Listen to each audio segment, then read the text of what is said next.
The James Cooley Show, It's Your Life, can be heard every Sunday at 6 p.m. right here on 660 AM The Answer in Dallas-Fort Worth. Life is full of circles, cycles, phases, and stages. It's your choice to ignore them or embrace them. Motivational speaker, author, military veteran, and founder of the J.C. Cooley Foundation, James Cooley, and his guests will inspire and equip you to strive for your own greatness and overcome adversities. Listen to The James Cooley Show, It's Your Life, every Sunday at 6 p.m. right here on 660 AM The Answer in Dallas-Fort Worth.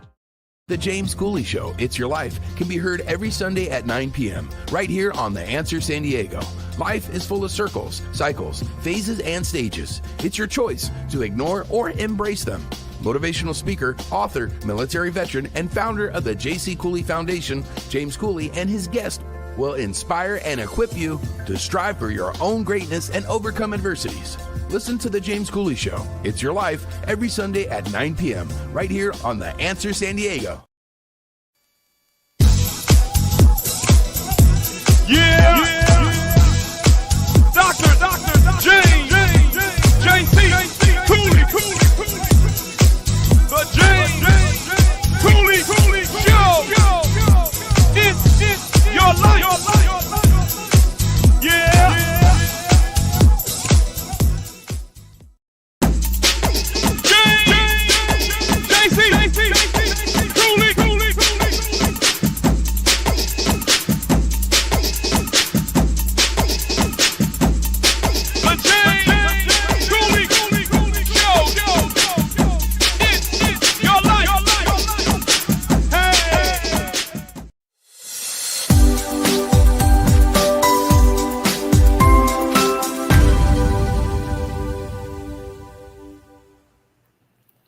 Hello, welcome to the James Cooley Show. It's your life. I'm your host, Dr. James J.C. Cooley, and wow.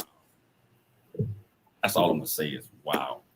We got an absolutely fantastic, sensational show coming your way today. We got a good friend of mine, world traveler, just got back from Australia, and he's here to share some of those experiences with us and also enlighten us on a lot of things that he is doing. But Michelle, I'm not going to give it away. You know, I know that's your job, Michelle. I know that's your job. You know, so how you doing? How you doing, baby? How you doing? I am doing great. Had a great weekend, and we're starting fresh again this week with some amazing guests, especially the one today. Wow, I'm excited about this topic that this young man is going to talk about. I'm trying to figure out how he's going to package all of this and just put it out. You know, so, you know, whichever platforms you're watching this on, whether it's E36 television, transfer TV, YouTube, LinkedIn, Twitter, Facebook, Rumble, and over 84 other live platforms, welcome to the show. If you want to be part of this conversation, all you have to do is just go to the comments.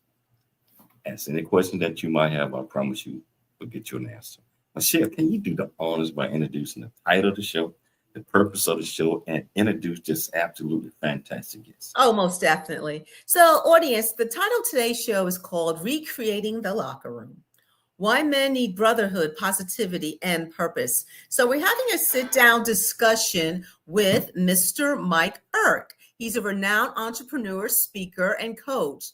He's going to talk about everyone's fighting something. You're not alone. The locker room, a blueprint for brotherhood, business, fatherhood, and the pressure to perform, the power of positivity and appreciation.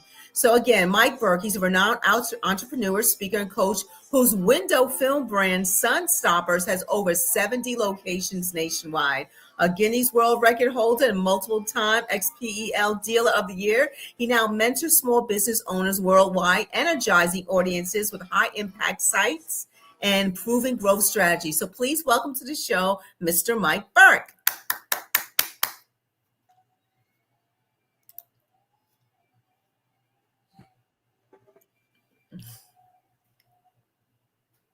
Well, how you doing, Mike? How you doing, man? Man, I'm in the locker room. I'm with you. Hey, that's the locker room, man. I tell you what, it's an absolute pleasure having you on the show. I told you I was gonna get you. You did. I told you, and I know it took that beautiful young lady of yours to kind of twist your arm a little bit. Well, you have a beautiful young lady. So I think both of our young ladies have been working together and getting us together. Yeah, man. I tell you what. Can you tell our audience a little bit more about you, where you grew up, what made you click, why you so passionate about the things that you do? Yeah, my name is Mike Burke. I grew up in Charlotte, North Carolina, and I was a guy that battled a lot of things in my life. I didn't know how to read until I was about sixth grade. I faked it really good. I knew how to brown nose and sit in the front of the classroom and be nice to the teachers.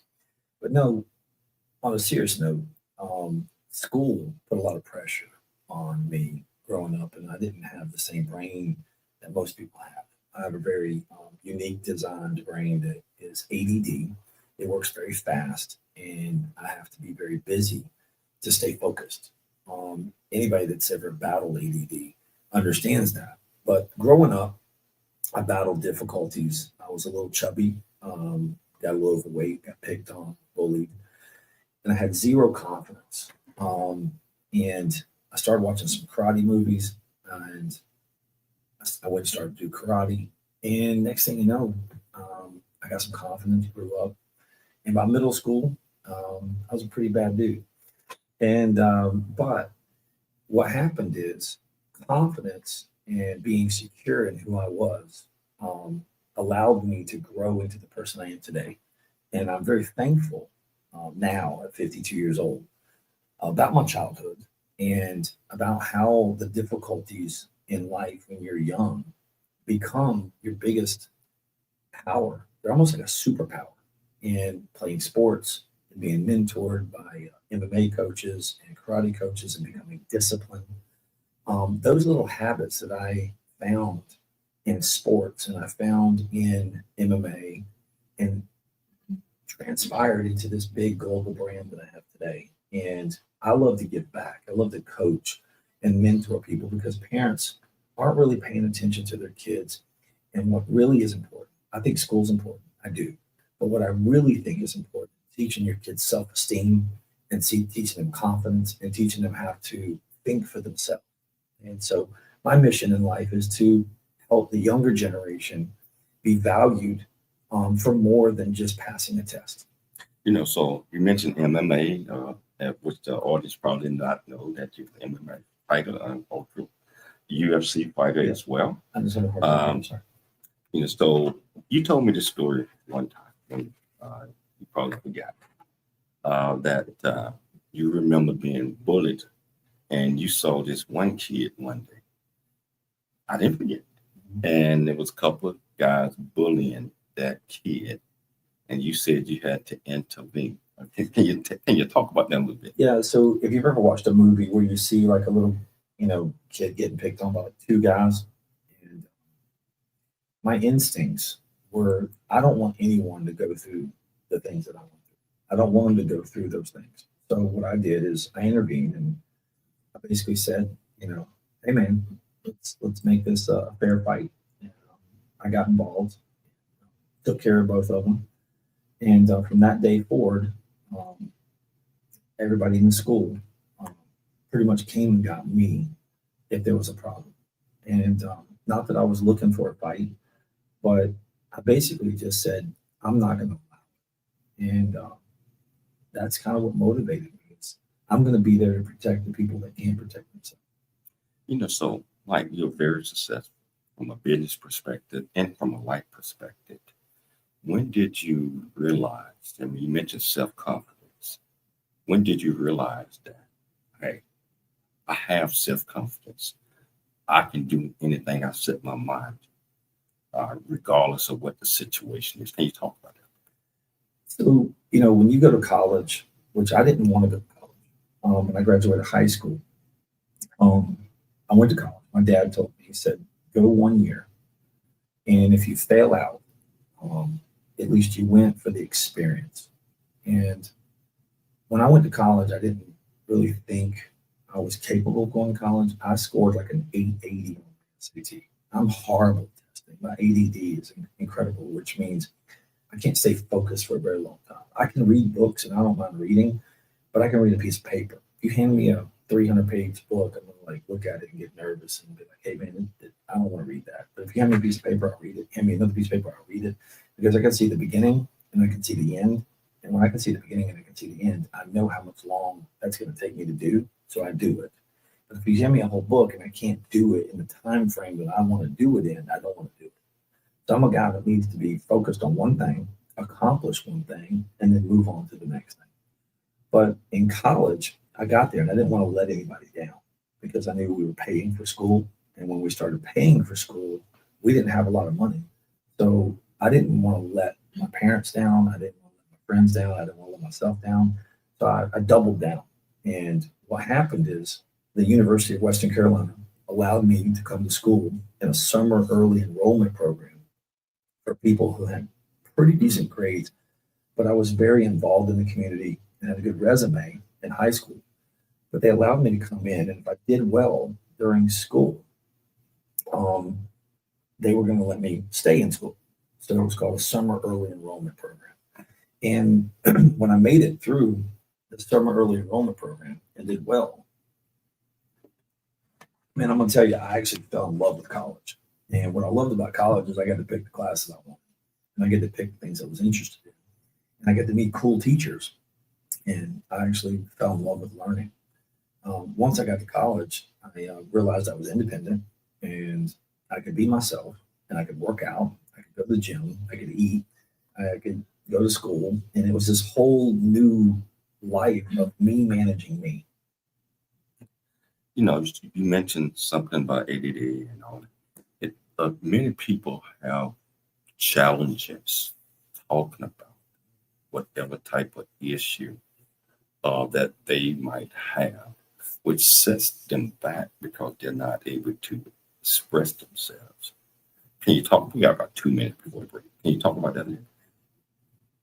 So you want me to express myself? I didn't quite hear you. No. I said many people have problems expressing themselves, like you said, that in school initially you didn't think that you was a very good learner at the time, but you learned once you got in there and you learned to love school, according to what you just said. Yeah. Because you was able to pick your courses, work with the teachers, work with the students. I think what happened is parents put a lot of pressure on kids for grades. So I knew there wasn't like a report card coming out. And so what happened is that I got to build a relationship with the teachers. So I would go and ask for help. If there was something in the classroom I did not know, I went to the teacher and actually asked for help. But what I did is something I did that I think is very unique that not many people do today is I created my own team.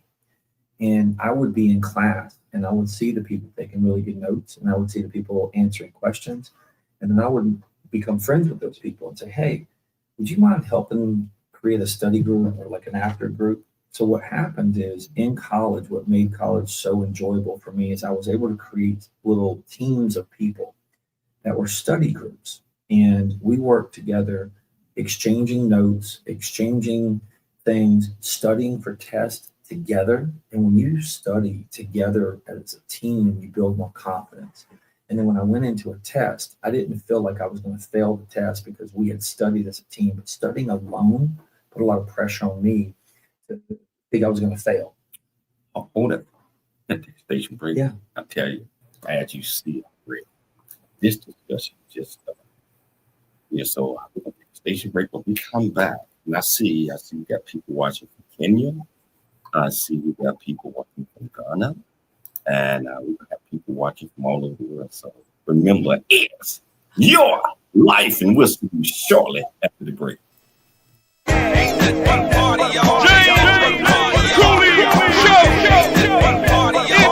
Your life. Dr. James J.C. Cooley.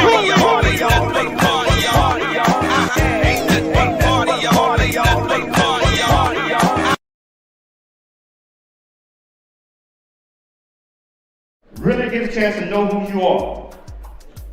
And once you know who you are, you truly know who you are, love who you are. Love who you are. You're a masterpiece. Love who you are. Love who you were born to be. Love me some me. That's what I'm talking about. When you leave high school, you gotta know today or tomorrow, hopefully today, what your plans are. Hopefully, there is no bad decision unless there is no plan. Create, collaborate, commit with confidence. Commit with what? Commit with what? And everything that you do. Welcome to Viridian Christian University, where faith and learning come together to transform lives. At VCU, we believe that education is more than just academics. It's about fostering a community of growth, integrity, and purpose. Whether you're pursuing a bachelor's, master's, or doctorate, VCU offers flexible, affordable, and 100% online degree programs that cater to your busy life. Our innovative platform provides a personalized learning experience, empowering you to thrive in today's ever-evolving world. Join a global community of learners guided by an experienced faculty who are committed to your success. With VCU, you're not just earning a degree, you're preparing for a future that integrates faith, leadership, and service. Viridian Christian University, educating with purpose, transforming lives. Learn more at ViridianChristianUniversity.com. ViridianChristianUniversity.com. Noah Dingley here, producer of The James Cooley Show, It's Your Life. And the new audio version of James' book, Country Boy, City Boy, A Journey That Ain't Over Yet, is a must-have. James shares his true life story of struggle and success in America. It's both a cautionary tale and a roadmap to achieving the American dream. Get the new audio version of Country Boy, City Boy, A Journey That Ain't Over Yet by James Cooley on Amazon.com or wherever audiobooks are sold.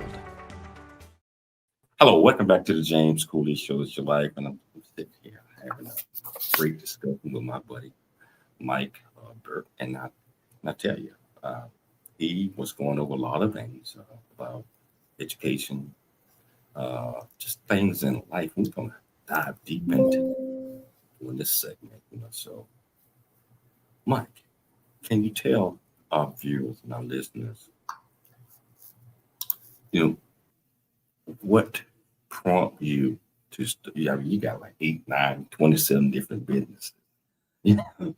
What prompted you initially to start your initial business, and how did that add on to you creating other businesses as well? So that's a good question. To be an entrepreneur is not something you just wake up in the morning and go, you know what, I'm going to start a business. Most people get out of college and they go, got to find a job. Dads, parents, they're like, all right, now you got a diploma, you got a marketing degree. Now what? What are you going to do? Right? There's a lot of college kids out there flipping burgers that don't know what the hell they're going to do. I didn't know what to do. My dad said, well, son, you're in sales. You need to go be in sales. I said, okay. And he goes, I looked at the paper. Back then, because I'm 52, Charlotte Observer was an actual paper. People went to the paper to go to classifieds to look for job ads. So I went there and I saw $5,000 signing bonus selling cars. So I went to actually apply for a job selling cars at the Toyota dealership. And when I went to the Toyota dealership, they asked them for the $5,000, like $3,000. I mean, like they said, I have a job. I said, well, when do I get $5,000? And they said, let me tell you, you work here for 3 months, and this is how much money you'll make in 3 months selling cars on a flat rate, or you can start tomorrow on 100% commission. So I was like, okay.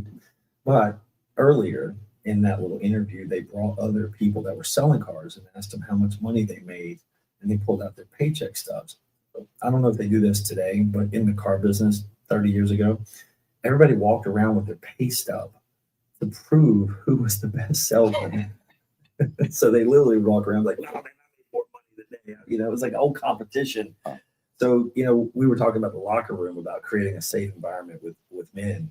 And, you know, that's kind of the topic I want to get to in a little bit. But getting to selling cars taught me one lesson. I went out there eager and didn't know a thing. But all I did was go, I'm on 100% commission. So if I don't sell a single car, I don't make a single dollar, right? And then I would see these guys that have been selling cars for 20 years, and they're out there smoking cigarettes, and they're out there look fat. They look, you know, out of shape. They look like they're horrible. You know, they're not horrible men, but they're just horrible in their appearance. They look like they're beat down. They're not excited, right? And so I went and would sit out there, and they'd be smoking a cigarette. And God would pull up, and he goes, "Oh, that's a bogue." And I didn't know what a bogue was, right? So a bogue is somebody that basically has bad credit. And I'm like, well, how do you know? They're already prejudging this guy and judging the customer before he ever gets in there, right? And then they'll go, oh, well, that guy's upside down. And I'm like, what's upside down? Upside down means they owe more on the car than it's worth. So they, you know, they're not trading that car because they can't get out of it. So I'm starting to learn all these terms from the old guys. And then the managers are like, don't listen to them. You greet everybody and you treat everybody like they want to buy a car. So I was like, okay. So I went and got everybody that walked in was like my best friend. Hey, man, what's going on? Hey, you want to buy a car today? What do you want to look at? And I walk them in the lot. And next thing you know, I try to get a car with the keys. I had to run back to the box, get the keys. The battery be dead. The car be dirty.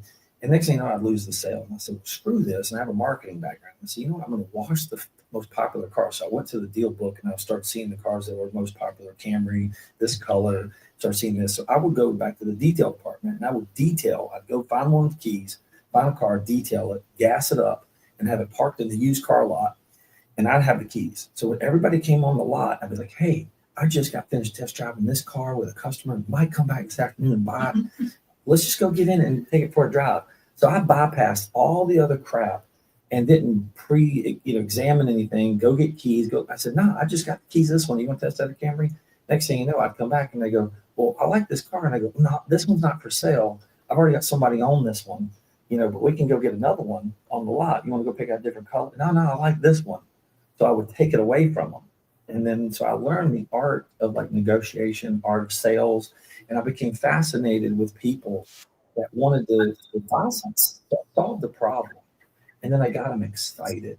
So what happened is the gratification, I fell in love with gratification. So it was like, I just made them happy.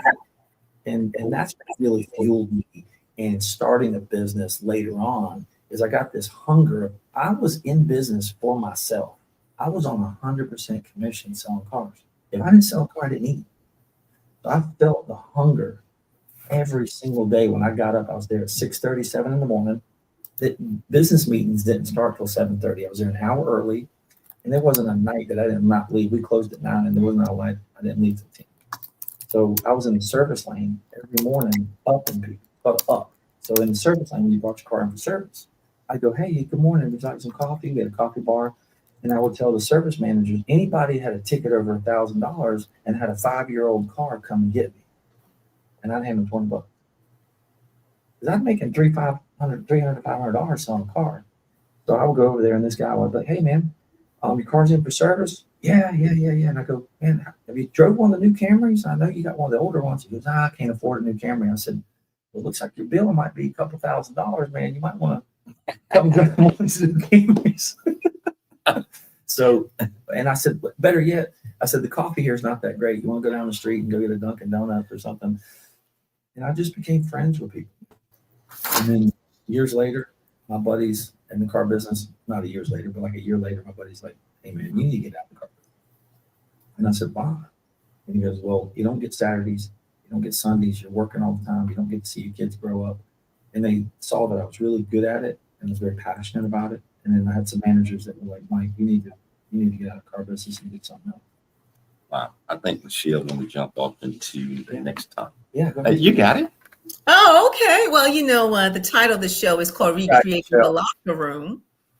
And, why men need brotherhood, positivity, and purpose. Can you tell us what this title actually means, Mike, and why did you want to discuss it today? Well, the reason I came up with this topic is because men in life that grew up playing sports, and we get injured and we get hurt in business, in life. People go through divorces, people go through pain, suffering, and there's one thing that kind of keeps men together, and we have to go back to our childhood days, and we have to go back to our what we consider our fun days, college, high school. Anyone that's ever played sports ever in their lives has got what's called the locker room environment. It's a safe zone, right? And you can go and you can be uncomfortable there, but you feel safe, which means you can talk about anything, you can pick on each other, you can cut up, you can, and I'm saying this in a weird way, but you can take showers together and not feel uncomfortable. Everyone is equal. And so I feel like the locker room is what I'm looking for in life right now, is to create my own locker room in life. I'm 52 years old. I've had lots of health issues. I've had cancer.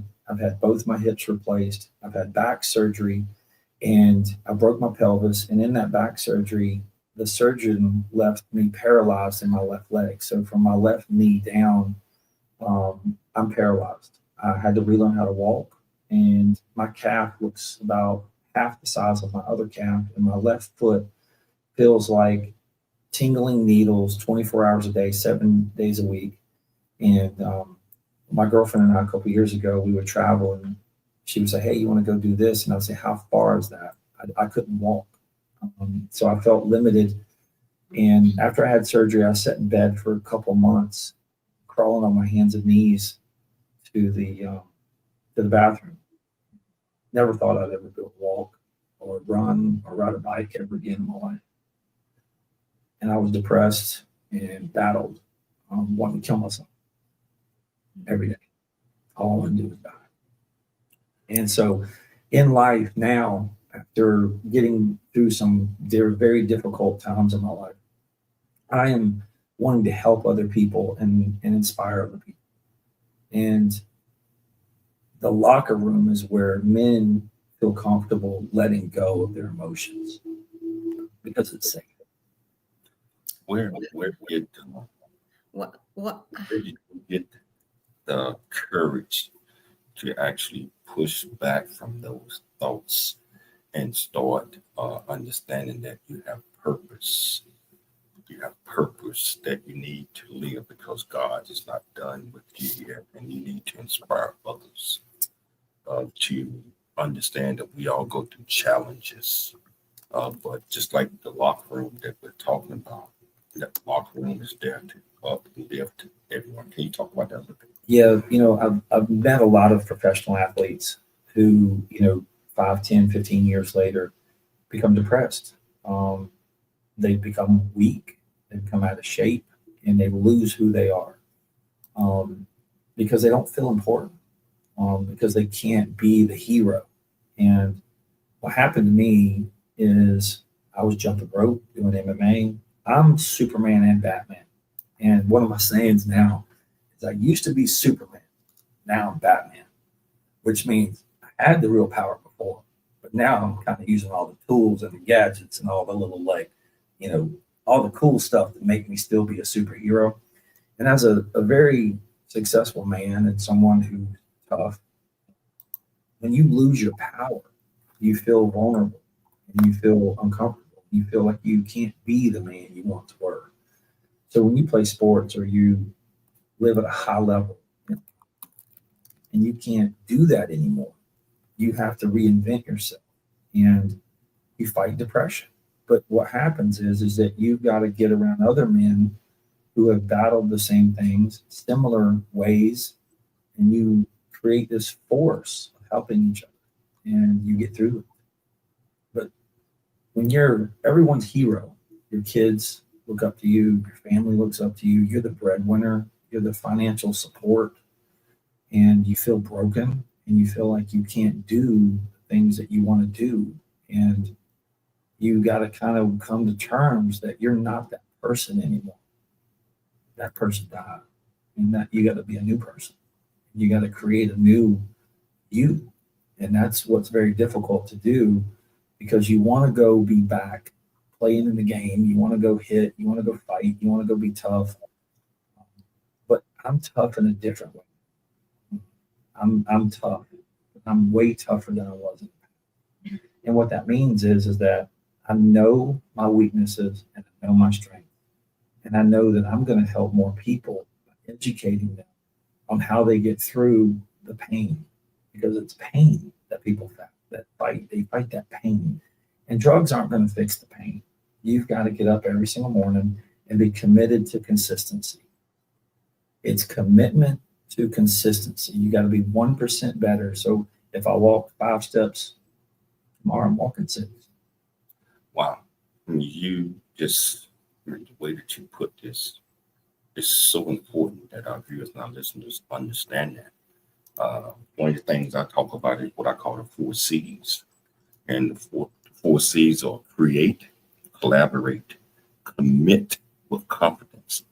And I believe by utilizing those 4 C's in the way that they are meant to be used, it creates what we call the big C, which is character.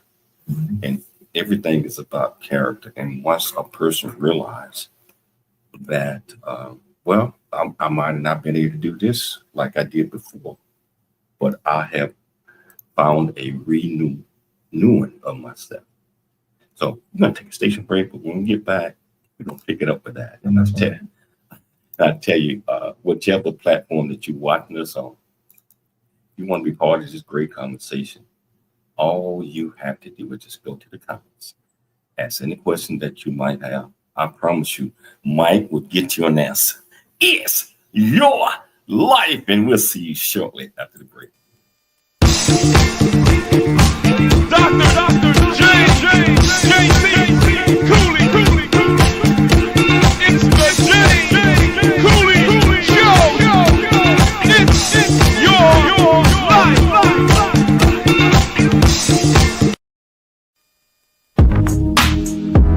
It's the J.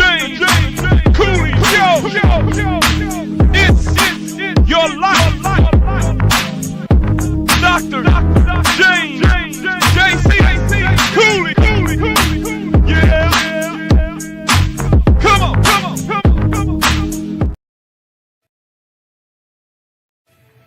The last of the 4 C's that I want to talk about: create, collaborate, commit.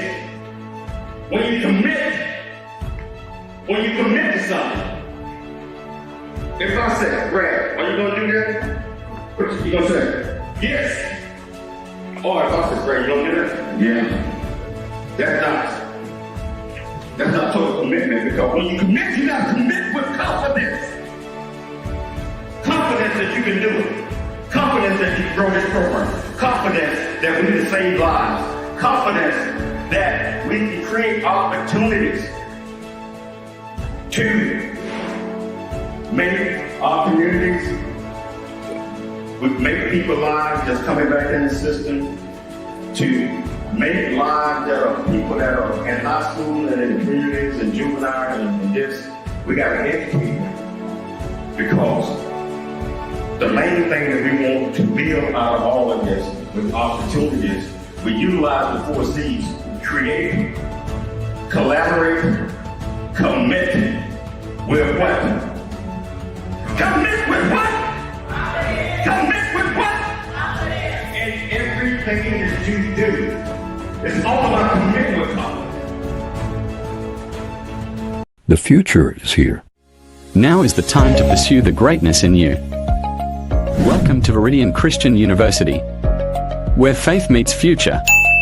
We are a fully accredited, 100% online Christian university. We offer bachelor's degree, master's and doctorate degree programs, built for students like you. Affordable tuitions, 30+ degree programs, 100% online and flexible. Integrating faith with learning. Study from anywhere at your pace. At VCU, we do not just prepare you for a degree. We prepare you for purpose. Discover who you are, grow in faith, and build a future that impacts the world. Are you ready to start your journey today? Visit www.viridianchristianuniversity.com. Apply today and be among the global leaders.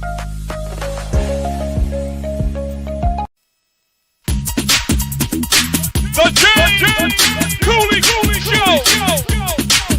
It's your life. That's right. Hello, welcome back to the James Cooley Show. It's your life, and I tell you, just sitting here, Mike almost took me there this last time. I was just listening to him. He was authentic, and some of the challenges that I believe that we all have, but we don't want to talk about those things, which kind of keeps us from the renewing of the mind, is what I call it. It kind of keeps us from discovering another purpose that God has placed in us. And so sometimes we have to share, we have to talk about it. And sometimes by doing that, it makes us feel good. It makes us want to uplift others. It makes us determined on whatever plan God. With that being said, I'm turning back over to you, Michelle. Thank you. So, Mike, how can other places such as workplace environments or friend groups, how can they replicate a brotherhood environment? Well, it can be replicated in many ways.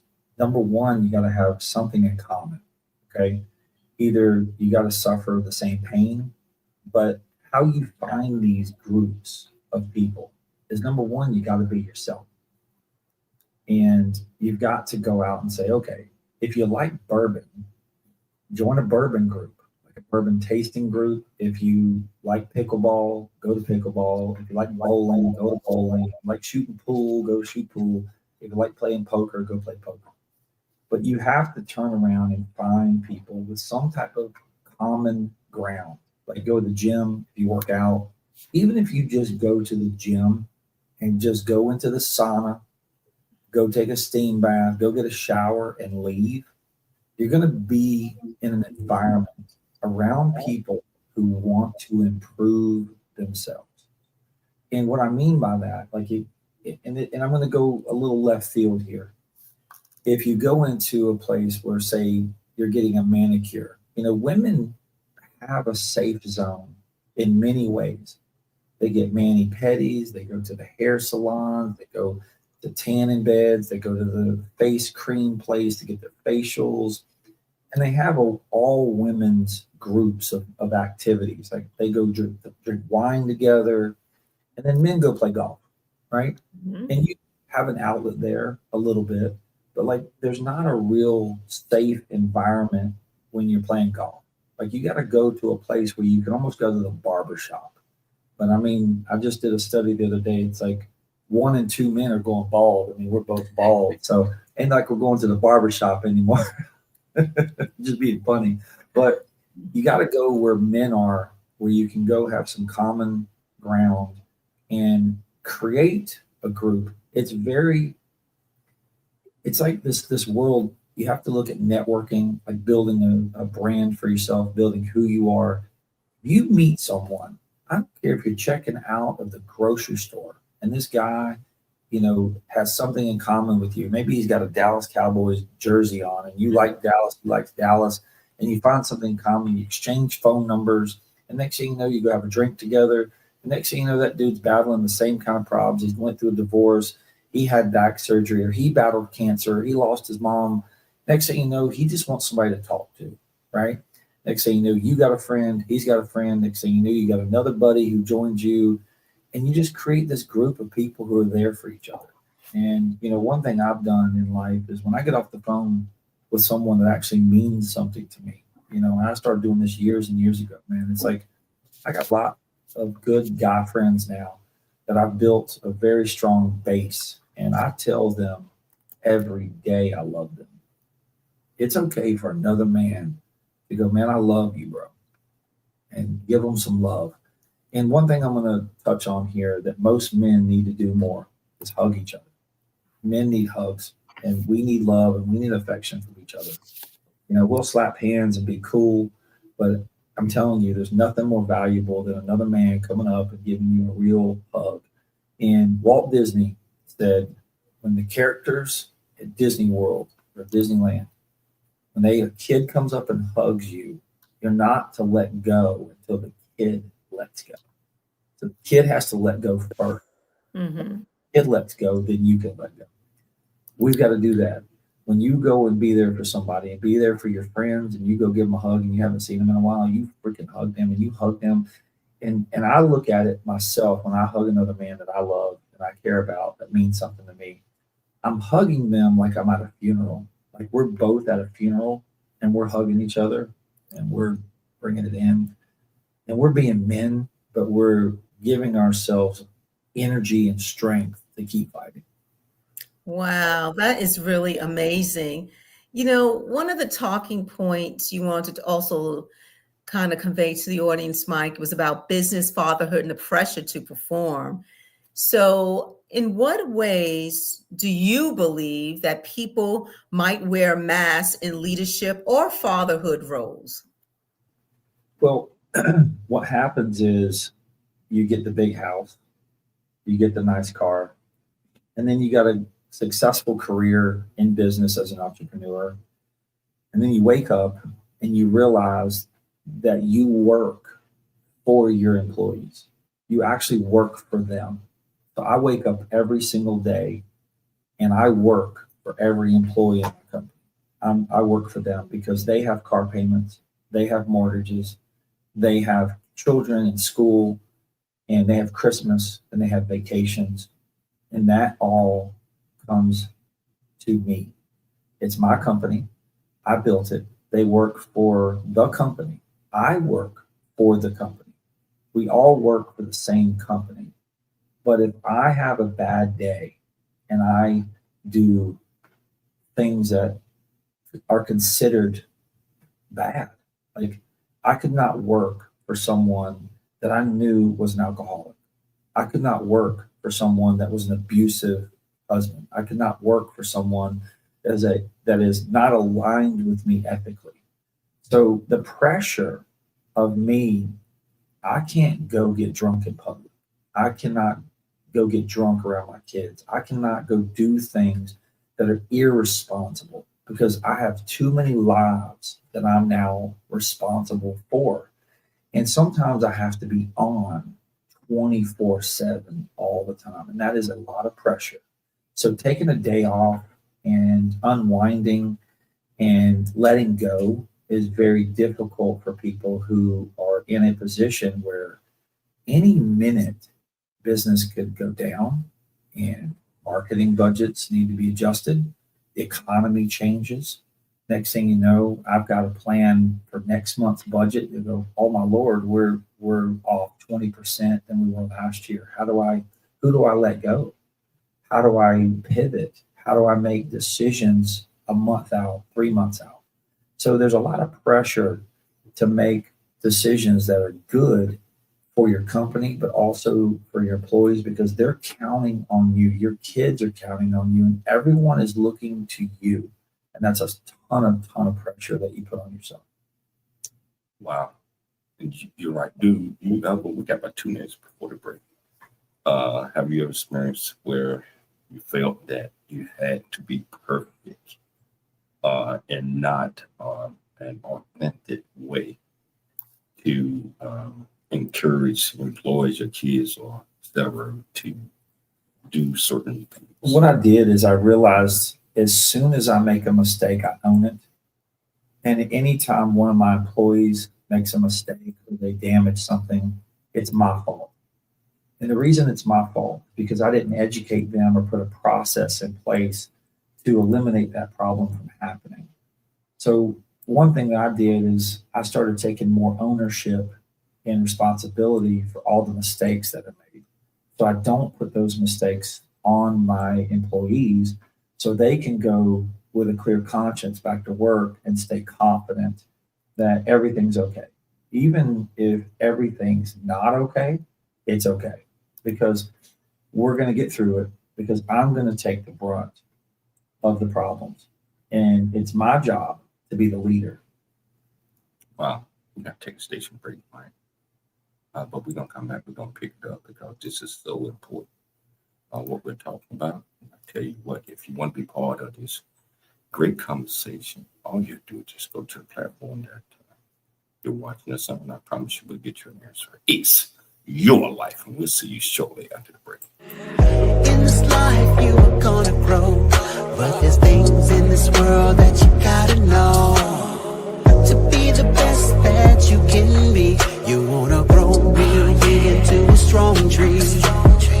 To be who you're created to be, the one who's gonna leave a legacy is you. But you got to have these 4 C's. Create, collaborate, then you commit with confidence. Create, collaborate, then you commit with confidence. It's the 4 C's.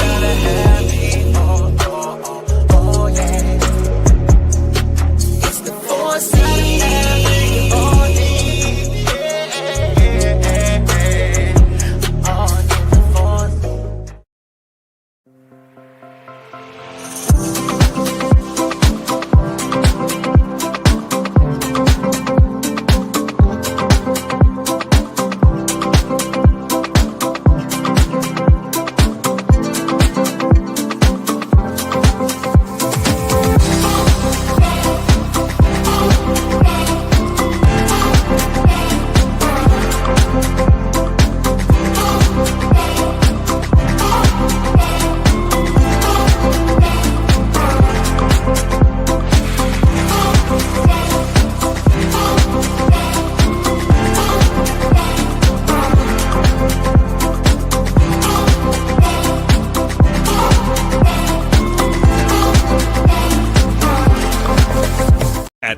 Christian University, we believe education is more than just a degree. It's a pathway to a purpose-driven life. Whether you're advancing your career, pursuing a passion, or building a new future, VCU's 100% online programs give you the flexibility to learn on your terms, anywhere, anytime. With expert faculty, personalized mentorship, and a faith-centered approach, you'll gain the skills, knowledge, and leadership you need to make a lasting impact. VCU offers bachelor's, master's, and doctorate degrees, each designed to empower you for success in today's fast-changing world. Join a global community of believers, learners, and leaders. Ready to start your journey? Viridian Christian University, transforming lives, empowering futures. Visit us at ViridianChristianUniversity.com. That's ViridianChristianUniversity.com.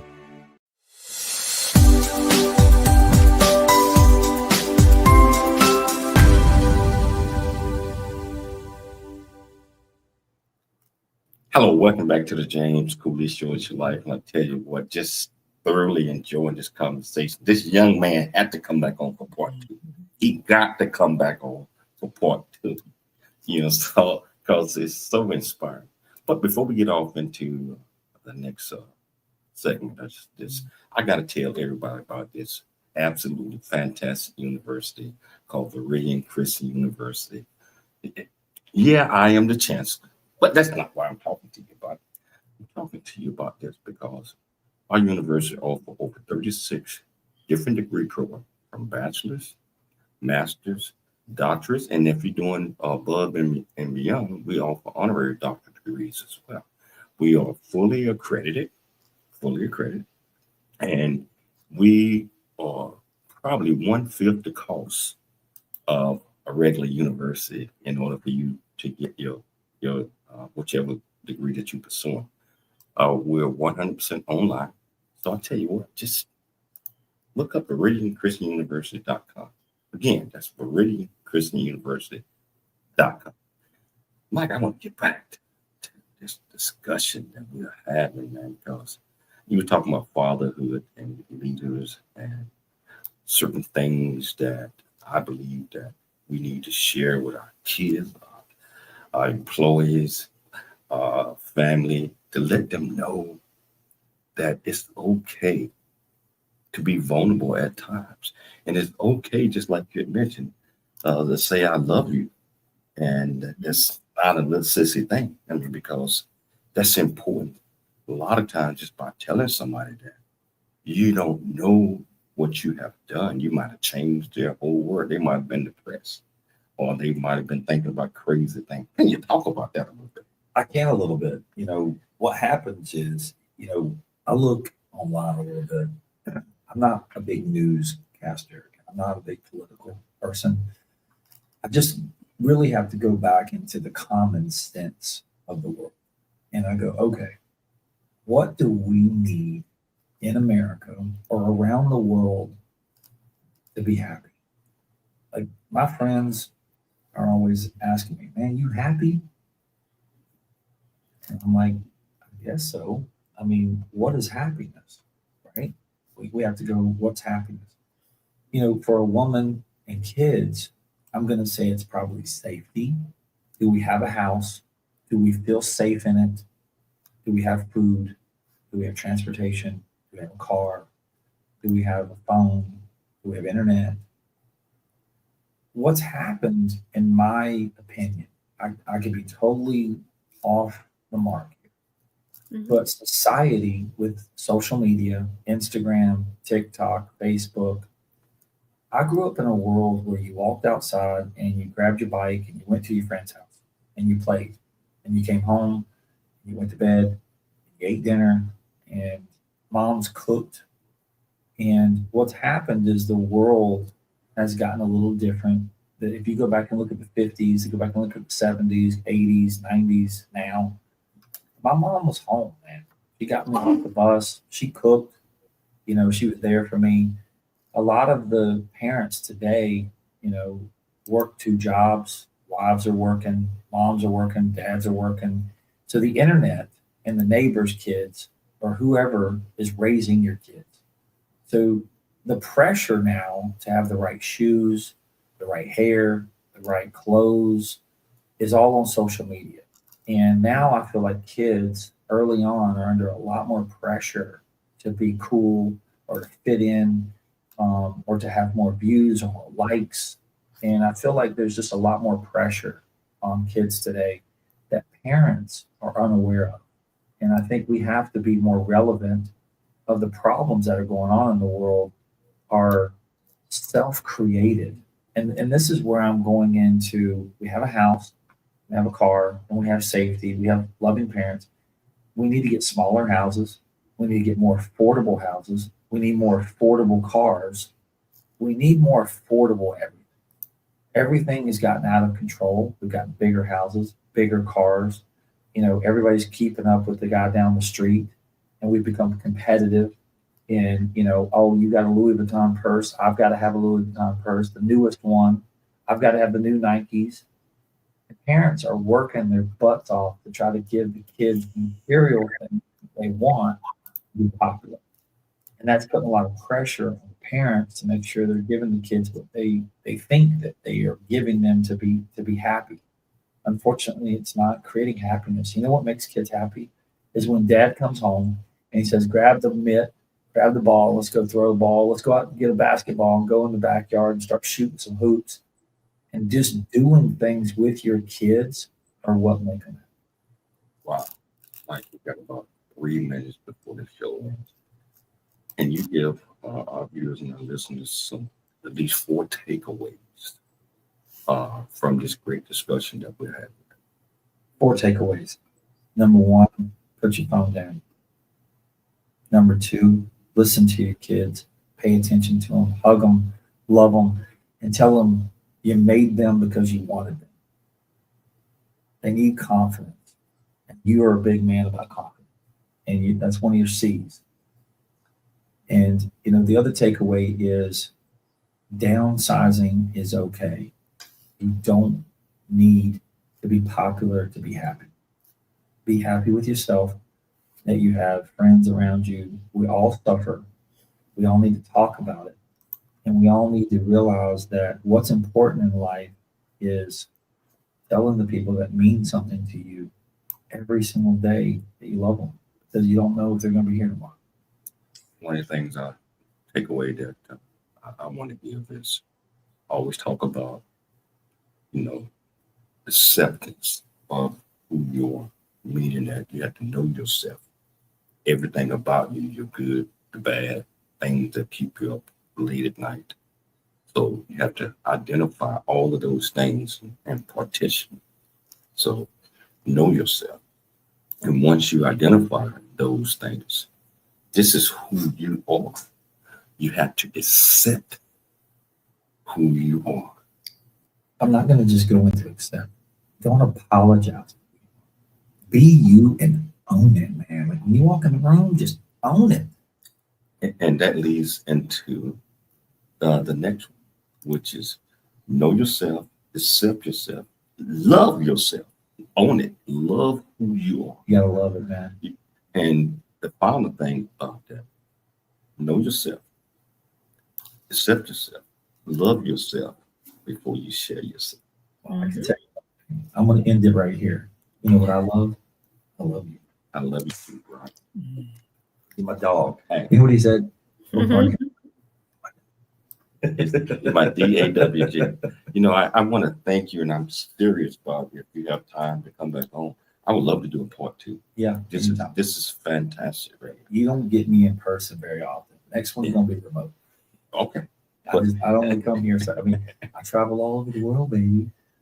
You do, and you just got back. You just got off the plane from us 3 and came straight here. We rode 24 hours. There's a foundation. We just rode 24 hours on bicycle around Charlotte, North Carolina for 24 hours and rode 75 miles to raise money for cancer. So I know you got to end the show, but I'm telling you, we have a lot more on. I'd like to thank Dr. Michelle Cooley for putting together another absolutely outstanding show. I'd like to thank our viewers and our listeners for tuning into the James Cooley Show Monday through Friday, 2 p.m. Pacific Standard Time, 4 p.m. Central Standard Time, 5 p.m. Eastern Standard Time, and all over the world. Always, always, always bring big, and be big at everything you do. We'll be back tomorrow, same time, same place. It's your life and what's the day.